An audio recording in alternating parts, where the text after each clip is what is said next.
अच्छा जी, additives of soap and detergent. इसमें additives of soap and detergent with cleaning properties are used in the wide cleaning properties are used in the world, दो दफा लिख दिया। Variety of household industries and institutional products, new additive complex formulations and new technologies for those cleaning products expands with each passing days। ये journal उसकी बात बताइए। Common application laundry detergent, hard surface cleaner, cleavable detergent, dispersant, lubricant, biological reagent, fuel additive, soap substituents, soap intermediates. ये सारे explain किए हुए मरियम इसमें, देखते हैं। अच्छा जी, ये एडिटिव्स हैं नेचुरल सोप एडिटिव। ये 6 सफ़ों का ये है, थोड़ा ये फ्लावर, ये जो आप स्मेल के लिए यूज़ करते हैं उसमें एडिटिव्स, पीटल लीव्स, हर्ब्स वगैरह। अच्छा, इसमें कुछ ना एसेंशियल ऑयल्स भी आते हैं, और एसेंशियल ऑयल भी स्मेल के लिए और परफ्यूम में यूज़ होते हैं, और बहुत अच्छी उनकी स्मेल होती है, वो भी आप इसमें यूज़ कर सकते हैं। Grains, toasted crust grounds, coffee grounds, tea leaves, ये सारे के सारे मतलब उसके लेवेंडर स्मेल और इस तरह की चीज़ों के लिए हैं। Additives, antioxidant, for example EDTA are added to soap to avoid rancidity. Rancidity of soap मतलब उसका, जैसे पंजाबी में कहते हैं चीज़ मुस गई है, ठीक है, उल्ली लग गई है, उस चीज़ को हम रेंसिड होना कहते हैं। और फैट्स, जो हमारा फैट्स और ऑयल है, ये स्पेशली इसमें रेंसिडिटी का काफ़ी इशू होता है, ये ख़राब होता है, इसमें हमें डालनी पड़ती हैं चीज़ें जो इसको बचा सकें। तो एंटीऑक्सीडेंट, EDTA जो है वो एंटीऑक्सीडेंट के तौर पर डाला है। वैसे तो ये चिलेटिंग एजेंट आपको बताया था लास्ट टाइम जो मैंने, कैल्शियम और मैग्नीशियम के लिए, लेकिन ये रेंसिडिटी के लिए भी यूज़ इन्होंने किया है। वैसे मुझे इस बारे में श्योर नहीं है, लेकिन अगर किया है तो इन्होंने पढ़ा होगा तो देख के लिखा होगा। तो due to oxidation of fatty acid, antioxidant मतलब उसकी ऑक्सीडेशन को बचाता है, ऑक्सीडेशन नहीं होने देता। Glycerine is added as a skin conditioning additives, ठीक है। ग्लिसरीन आपको पता स्किन के लिए भी अच्छी होती है, और ग्लिसरीन का वैसे बताया एज लुब्रिकेंट भी यूज़ होता है, और थोड़ी सी ग्लिसरीन उसमें रह भी जाए तो अच्छी बात ही होती है। वैसे तो हम ग्लिसरीन को सोप में से अलग करते हैं, लेकिन जो हम हैंड वॉश बनाते हैं, जो उसका लिक्विड सोप बनाते हैं, तो उसमें तो हम ग्लिसरीन इवन ऐड भी करते हैं। Foaming agent facilitate the formation of foam.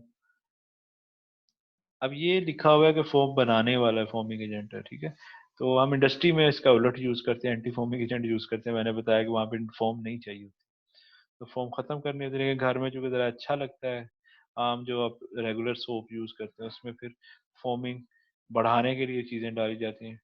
ट्रेक्लोसान, ये आपको पता है एंटीबैक्टीरियल एजेंट है, और ये काफ़ी ज़्यादा आपके टूथपेस्ट में भी यूज़ होता है। स्किन से रिलेटेड कई केमिकल्स जो आप यूज़ करते हैं अपनी स्किन के लिए, उसमें भी यूज़ होता है। सन ब्लॉक, इस तरह की पता नहीं किस किस जगह पे इसको यूज़ करते हैं। Sulphur ready to produce anti acne soap bars, sulphur use किया जाता है, किस फॉर्म में यूज़ किया जाता है ये इन्होंने नहीं लिखा हुआ, लेकिन ये कि इसका डायरेक्ट सल्फर तो वैसे भी डेंजरस चीज़ है, तो किसी फॉर्म में होगा, तो एक हद तक होगा, इसकी भी एक क्वांटिटी होगी, रिकमेंडेड क्वांटिटी देखनी पड़ेगी कितनी है, उसके हिसाब से दूसरी कोई भी चीज़ आप, ये जितनी भी चीज़ें लिखी हैं ये भी, इनकी भी एक लिमिट्स होती हैं। अगर एक लिमिट से ज़्यादा यूज़ करेंगे तो फायदे के बजाय नुकसानात उसके शुरू हो जाते हैं। टाइटेनियम वाइटनिंग के लिए और ओपेसिफाइंग, क्या पता लफ्ज़ कटा हुआ है कि क्या, समझ नहीं आ रही, चले। Titanium help to increase the opaqueness of soap and reduce the transparency of soap bars. उसकी transparency को reduce करता है। Additives of soap, sugar वही दोबारा से जो last time में discuss हुए थे वही है। Increase leather, sugar वहाँ पर भी आपने उधर soap में पढ़ा था उसके, या उसके surfactant में पढ़ा था, जो additives हम डालते हैं उसमें भी sugar लिखा था, मैंने वहाँ पे भी कहा था इसके function नहीं लिखे हुए, ठीक है। Honey can also be used but can darken the colours of soap, उसका कलर डार्क हो जाता है, उसको भी आप यूज कर सकते हैं। Salt increase the hardness of water. Chocolate, this is totally unsweetened chocolate and it is not sweet जो हम डालते हैं इसमें। डीआयोनाइज वाटर, ये सारी चीजें नहीं डाली जाती, मुख्तलिफ पर्पस के लिए कुछ ना कुछ आप डाल सकते हैं, ये वो लिखा हुआ है। Whole milk, almond milk, Moroccan clay, kaolin, इस तरह से ओले, इस तरह की चीजें आप डाल सकते हैं। बहरहाल जितने मर्जी चीजें पाए जो कीमत ही बढ़ी जानी।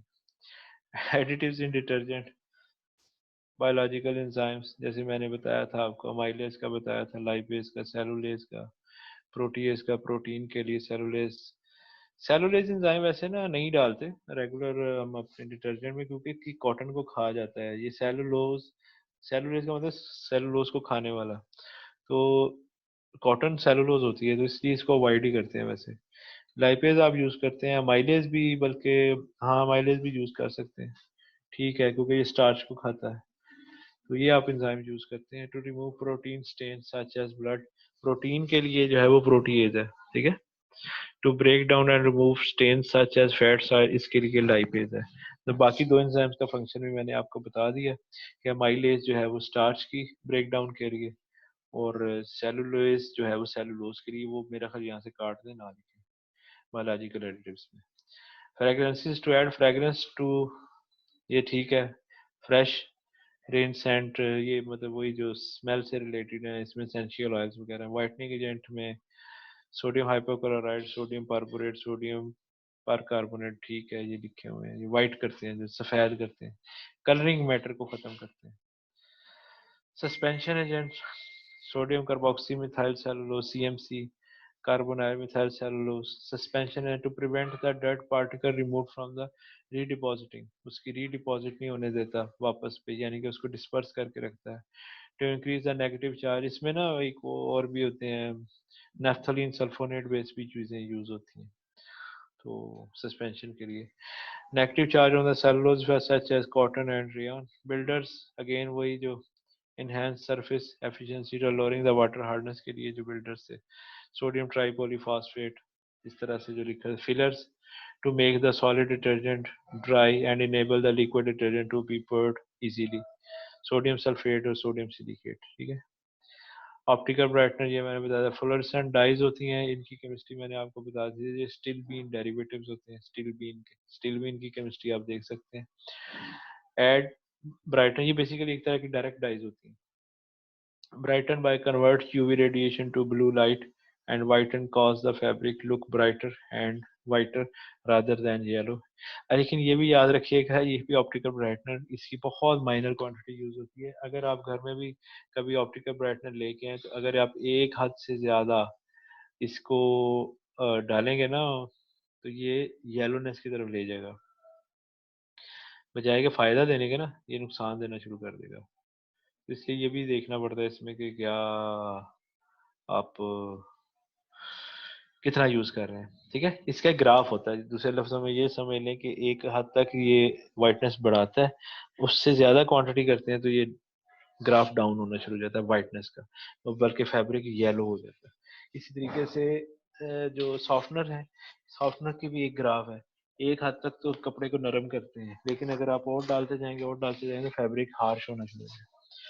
सिलिकॉन सिलिकेट्स भी इसी तरीके से है। सिलिकेट भी अगर आप एक हद से ज्यादा डालेंगे तो वो हार्शनेस फैब्रिक में क्रिएट करना शुरू करते हैं, ठीक है। तो हर चीज की ऑप्टिमम क्वांटिटी बहुत जरूरी है, आप एक हद से ज्यादा यही यूज कर सकते हैं।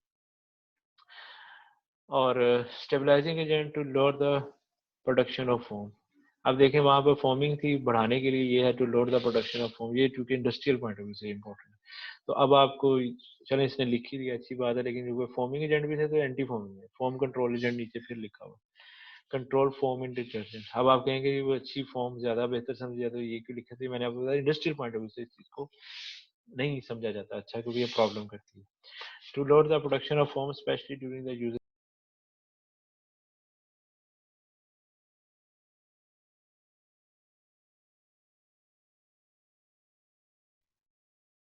सॉरी, वो फिर जरा नेट का इशू बन गया था।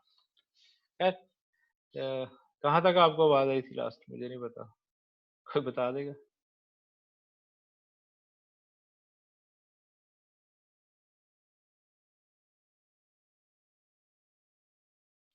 किधर गए हो अब्दुर्रहमान?